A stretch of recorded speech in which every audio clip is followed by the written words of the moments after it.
Coucou tout le monde, je suis Pauline Brune du blog Les Paulines et aujourd'hui je vais vous faire un live sur le digital nomade et sur comment voyager seul quand on est une fille. Alors on est sur la plateforme Widoo. Alors Widoo, pour ceux qui ne connaissent pas, c'est une plateforme collaborative dédiée pour les jeunes, donc pour tous vos projets. Donc si vous avez un projet qui soit associatif, de voyage, collaboratif, vous pouvez le poster sur la plateforme Widoo. Et Widoo va vous aider donc de plusieurs manières, par un soutien, des conseils, du financier, de l'encouragement, voire même du matériel. Et vous allez avoir également des conseils de professionnels. Et tout ça est gratuit. Alors, je rejoins Pauline Blonde qui va faire le live avec moi.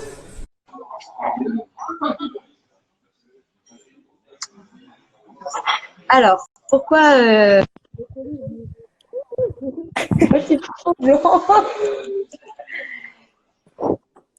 Bonjour à tous, je rejoins le live depuis ma quarantaine à Bordeaux.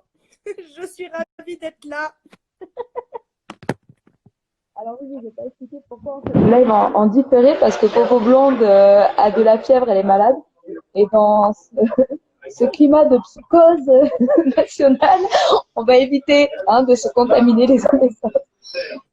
Voilà, merci à vous, à vous les De rien, studios. je vous laisse continuer. Merci beaucoup. Merci beaucoup. Alors, on est à, je pense, 200 mètres l'une de l'autre. Donc nous, les Paulines, on est partenaires et jury de la plateforme Widoo. Donc c'est-à-dire que quand vous postez un projet, on va aller les voir, vous donner des conseils et on fera également un vote pour les prix qui sont attribués, je crois, chaque fin d'année, les prix Widoo. Donc on va vous parler de digital nomadisme et de voyager seul quand on est ici. Donc, je ne sais pas, vous pouvez répondre aux questions par quel sujet vous voulez qu'on commence. Ah, mince, on m'entend pas trop. Donc, je disais, si vous voulez qu'on commence par l'un ou l'autre sujet, on va traiter des deux sujets. Donc, digital nomade, donc le fait de travailler à l'étranger sur son ordinateur, et le fait de voyager seul quand on est ici. S'il y a un sujet de prédilection pour commencer, allez-y. Sinon, on va faire un pilotage. Ah, c'est bon, on t'entend mieux. Et donc, si vous voulez, vous pouvez... on t'entend de loin? Oui, bah oui. Moi, est-ce que vous m'entendez bien? Anaïs Mooncat, qu'on ne connaît absolument pas, est-ce que tu peux me dire si on m'entend bien ou pas? Avec ma jolie voix enrouée. Mais bon.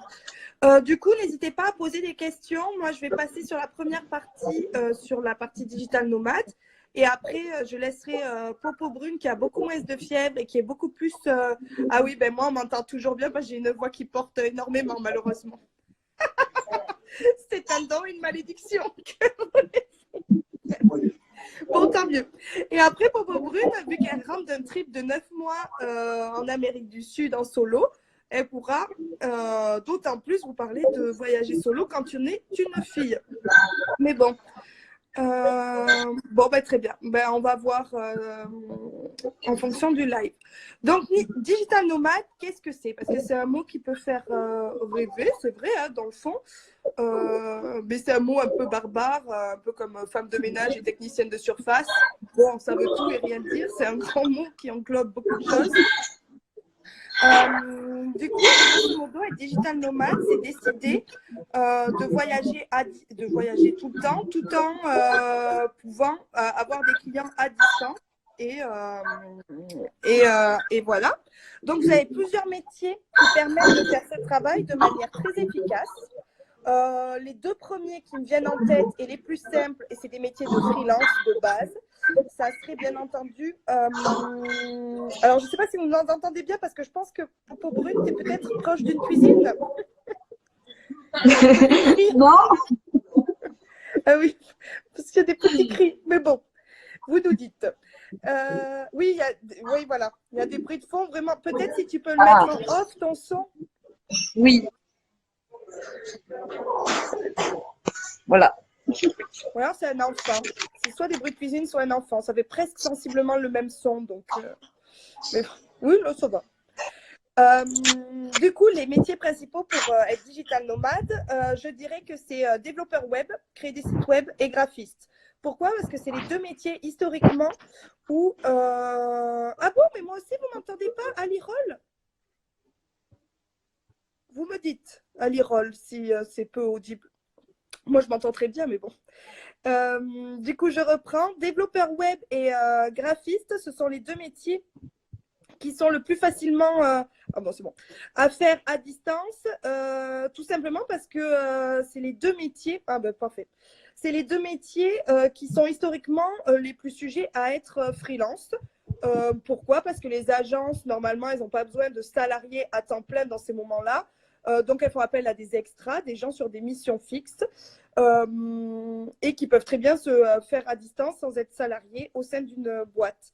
Moi, en l'occurrence, je suis digital nomade en tant que consultante en communication dans la restauration depuis 4-5 ans. Pourquoi j'ai fait ça? Parce que tout simplement, je ne voulais pas de CDI. Je pense qu'il y a de nouveau les bruits popo brune.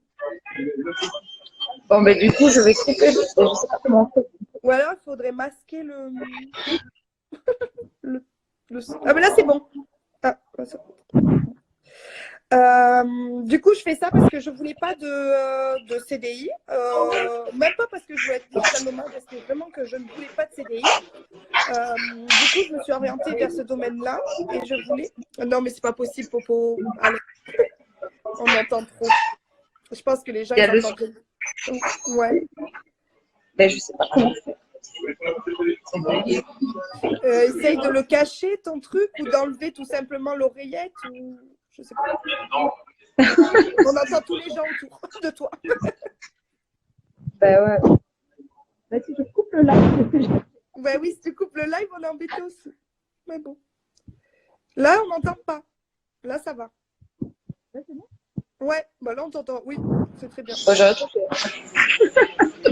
Ben, essaye de cacher le micro pour que les gens l'entendent. Donc voilà, on va essayer de ne pas se perturber. S'il y a des moments où vous n'entendez plus, dites-le nous. Bah oui, ça varie, je ne sais pas pourquoi. Mais bon.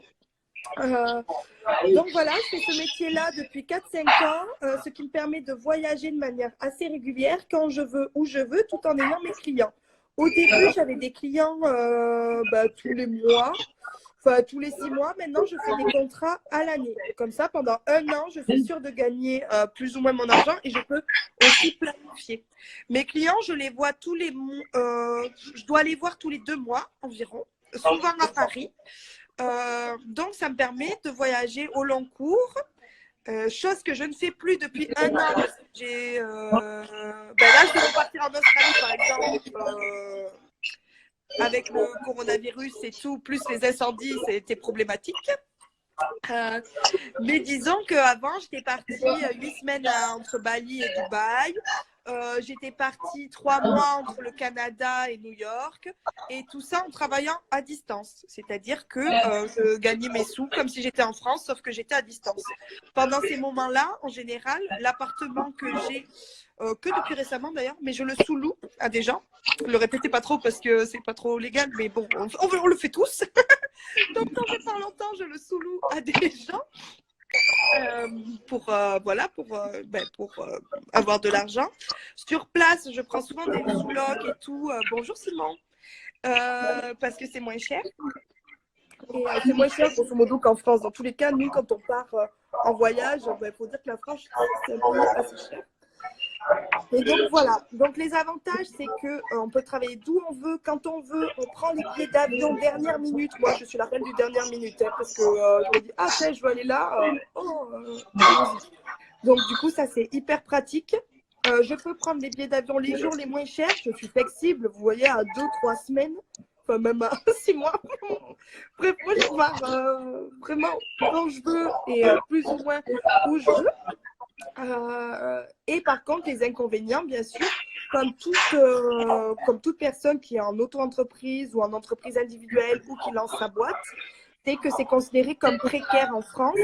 C'est-à-dire que si tu veux louer un logement, acheter un logement ou des choses comme ça, il faut justifier de 2-3 ans d'activité. Si tu veux vraiment être digital nomade à 100%, ou des choses comme ça, il faudra quand même rentrer dans un réseau. Et en général, alors autant moi, en consultante en communication, c'est-à-dire que j'aide les marques dans les restaurants ou la food à communiquer sur les réseaux sociaux, sur leur site web ou des choses comme ça. Je leur fais des plans à l'année. Je leur dis, OK, si vous êtes partant, on fait un contrat de 6 mois, 1 an, ce qui me permet de voir. Alors que quand on est graphiste ou développeur web, on a plus de chances de trouver spontanément des clients, mais ça va être des missions de plus courte durée et ça va être vraiment des one-shot par-ci, par-là. Donc, il y a des mois où vous pouvez gagner 5 000 euros et d'autres mois où vous pouvez gagner 100 euros sans savoir si vous pouvez consommer votre pad thai en Thaïlande ou votre birbitang sur la plage à Bali. Bon, en général, comme vous allez dans des pays où le pouvoir d'achat est moins cher qu'en France, ça se passe plutôt bien. Surtout si vous avez des clients français, parce que là aussi, il y a 2 cas de figure. Soit vous avez des clients en France que vous voyez ponctuellement et que vous gardez en contact tout le temps, des clients récurrents à qui ça ne dérange pas que vous travaillez de l'étranger. Soit vous avez des contacts sur place. Il y a pas mal de personnes qui proposent en échange du logement, je vous refais votre site web, en échange d'une semaine en volontariat, j'anime vos réseaux sociaux comme Popobrune a pu faire, ou des choses comme ça. C'est de l'échange de bons procédés. Mais dans tous les cas, les 2 points, le point positif, c'est la liberté. Le point négatif, c'est que c'est précaire. Tu ne peux pas prévoir à l'avance de quoi demain sera fait. Et ce qui peut paraître hyper aventureux, intéressant, mais qui parfois peut être problématique pour plein de raisons. Parce que au bout d'un moment, quand on peut aller partout où on veut, quand on veut, du coup, c'est même trop de liberté, de la liberté. Mais bon. Donc voilà, si vous avez des questions pour être digital nomade ou des choses comme ça, n'hésitez pas, on y répondra peut-être à la fin. On va peut-être faire les 2 sujets pour au niveau du son et pour vous que ce soit plus agréable. On va faire les 2 sujets les unes après les autres et à la fin on répondra à vos questions si vous en avez. Je terminerai juste par vous dire que pour info, qui sommes-nous? Tu l'as fait ou pas, Popo Brune? Qui sommes-nous? Non, j'ai été coupée dans mon élan. Ah mince, J'ai été coupée dans mon élan au niveau du son. Mais du Je coup, sais pas si on m'entend. Oui, on t'entend. Mais du coup, je vais vous résumer qui nous sommes, parce que nous sommes 2. Nous avons un blog de voyage qui s'appelle Les Paulines. On l'a depuis 4-5 ans.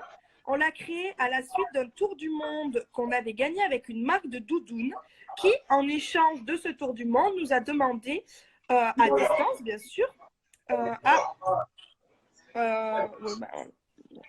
J'ai le micro dans la main. Normalement, vous devriez pas entendre. Ou peut-être c'est ton bitonio, tu sais, en dessous là, du portable aussi, là où il est branché, sur ton micro normalement. Ah oui, je vois. Fusion Up 2020, mais bon. Et du coup, pour terminer sur qui nous sommes, oui voilà, donc à distance, on devait faire des vidéos, des photos, rédiger des articles et tout, chose qu'on a fait pendant ces 3 mois de tour du monde. On n'avait pas de blog ni rien. Et en fait, c'est au retour où on s'est dit, ah ben attends, il n'y a pas de blog qui résume où faire la fête, ou manger des trucs cool, ou boire des coups et tout, parce qu'on aime bien la fête. Du coup, on a monté notre blog et depuis, au début, on était très ambitieux. Allez, c'est pas possible. De quoi pour les bruits? Ouais. Bon ben. Et dehors ou je sais pas. Là ça va. Et il n'y a pas un endroit plus loin dans le café? Non, je suis au point le plus extrême du café. Bon ben, sinon je coupe et tu finis ça, mais. Oui, je pense alors je vais finir cette première partie. On va devoir couper pour que vous fassiez le live. Et on revient. Parce que je pense que vous avez les oreilles qui saignaient tous. Mais bon. Et du coup, pour résumer ça, et oui, et depuis autant la première année, ouais, mais bon. Et je suis quand même. Ouais, je suis quand même très très loin des gens. Et est-ce que tu peux pas couper ton micro? Non, ça marche pas. On peut pas couper le son sur le live. Bon. Bref. Bon, J'ai du coup, essayé, j'ai j'ai essayé. le temps de silence et du coup, je sais plus où j'en étais. Ah oui, et bien, la première année, on s'était dit, ouais, on va le faire à fond, on va bosser à côté, on va faire un blog, peut-être ça sera sympa et tout, de faire ça à temps plein, même si on ne gagne pas beaucoup d'argent et être digital nomade comme ça. Mais en fait, c'est un peu un secteur, comment dire, assez fermé, assez rébarbatif parce que tu fais tout le temps les mêmes choses, c'est-à-dire faire des photos. Nous, on n'est pas très doués en ça. Et c'est un secteur aussi très précaire, être blogueur voyage, parce qu'il y en a, à part les grands. Sinon, c'est toujours accepter des petits cadeaux, des petits trucs comme ça. Je trouve pas ça personnellement pertinent. Et en termes de travail, en termes d'intérêt, quoi, du fait que ce soit pas très intéressant. Du coup, moi, depuis, j'étais déjà à mon compte, mais là, je suis 100% à mon compte pour les restos et des marques agroalimentaires. Ça, c'est vraiment ma passion, la bouffe. Et je fais ça à distance. Là, j'habite à Bordeaux. Mais je fais ça pour des marques partout en France.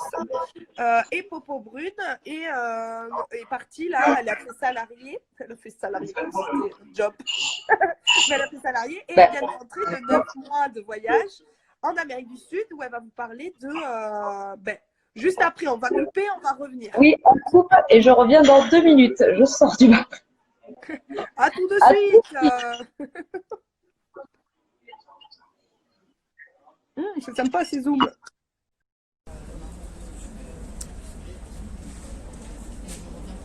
Bon, alors je me suis mis dehors, je sais pas si vous m'entendez mieux.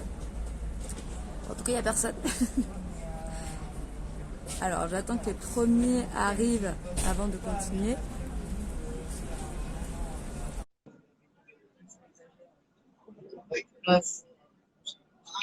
On m'entend mieux là? Il y a moins de bordel? Oui, franchement, il y en a moins. Bon, ok. Donc, du coup, là, je vais parler de la deuxième partie. Si vous avez raté la première, vous pouvez la retrouver.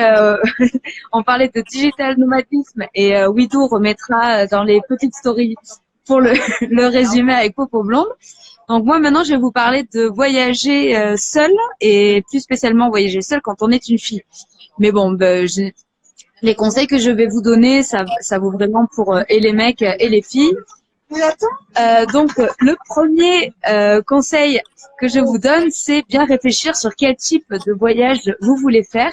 Donc, il va être différent selon la personne que vous êtes. Est-ce que vous avez déjà voyagé seul? Est-ce que vous aimez bien la solitude? Est-ce que vous êtes quelqu'un de plutôt réservé? Est-ce que vous aimez plutôt la nature? Donc, en fonction des réponses à ces questions, vous allez voyager plus ou moins de temps et dans telle ou telle destination. Par exemple, si vous n'avez jamais voyagé seul et que vous êtes un peu frileuse à l'idée de voyager seul, un city trip dans une capitale européenne, ça sera envisageable. Par contre, si vous êtes plutôt aventurière et que vous voulez voyager longtemps, un long trip d'1 mois ou plusieurs mois en Amérique du Sud ou en Asie, par exemple, est tout indiqué. Le deuxième conseil, c'est bien se renseigner sur le pays qu'on visite.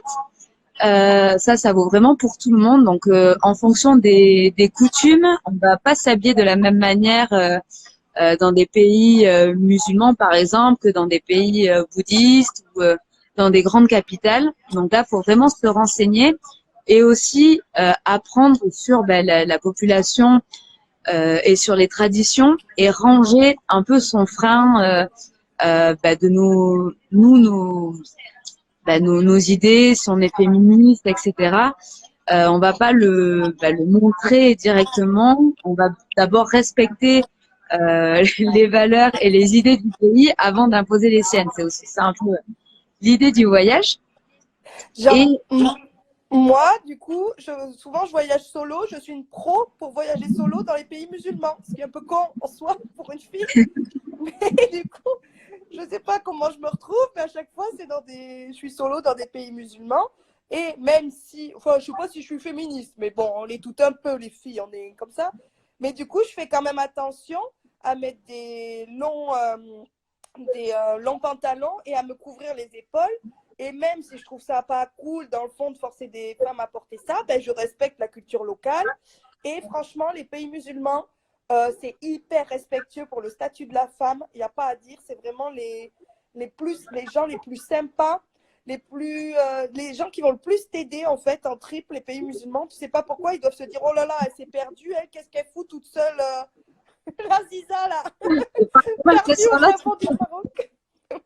Et du coup, franchement, ils sont hyper accueillants. Voilà, c'est une petite parenthèse. Donc ouais, faut aussi ne pas avoir d'a priori, comme l'a dit Popo Blonde.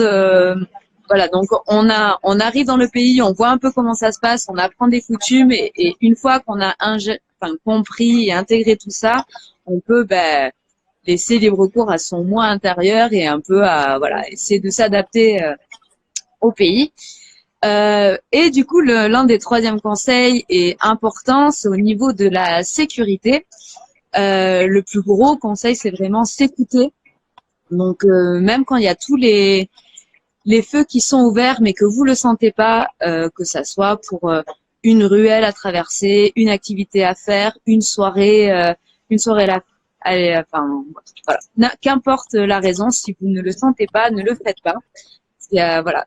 Le fait de voyager seul, on doit apprendre à se faire confiance. Et il y a personne autour.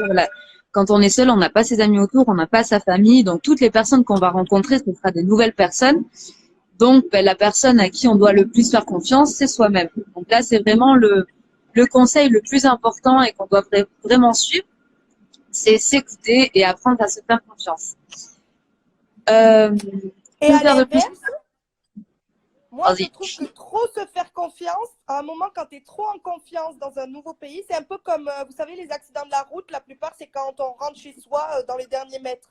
Et bien, quand tu visites un pays, au début, tu es en mode vigilance, j'apprends et tout.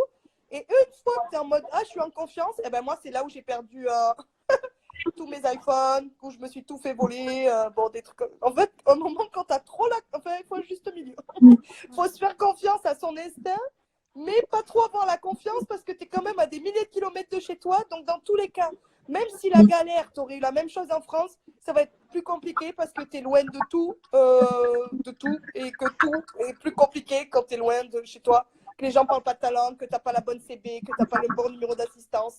Enfin, tout est plus compliqué. Voilà. Ouais, donc aussi, exactement pas trop. Enfin, voilà, pas essayer de pas trop relâcher parce qu'il faut pas oublier qu'on est tout seul dans un pays étranger et que voilà, une galère est vite arrivée.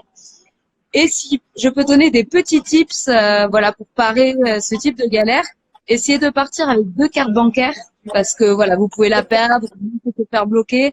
Moi, je suis la pro de perdre ou me faire voler mes cartes, donc je pars avec 3 cartes bancaires quand je pars toute seule. S'inscrire au fil d'Ariane, c'est un site web qui a été créé par le gouvernement et qui te donne en direct l'actualité du pays, s'il y a une galère et qui te contacte, qui te met en contact avec l'ambassade si jamais il se passe un truc anormal dans le pays où tu es, et ça te permet d'avoir un lien, toujours pour se dire quand tu es tout seul à l'étranger. Faire des photocopies de tous tes passeports, toutes tes cartes d'identité et garder surtout les originaux à l'hostel ou dans un endroit sûr, pas te promener avec. Et bien sûr, la dernière des conseils de sécurité, c'est agir comme tu le ferais chez toi, donc pas avoir des actions un peu débiles, donc se bourrer la gueule alors qu'on connaît personne, suivre des gens qu'on connaît pas, qu'on connaît que depuis 5 minutes. Voilà, tous ces trucs que tu ne ferais pas chez toi, bien sûr, ne pas les faire à l'étranger, parce que quand on est tout seul et dans un pays inconnu, le risque augmente du fait qu'on ne connaît personne sur place, mais il n'augmente pas parce qu'on est dans un pays étranger.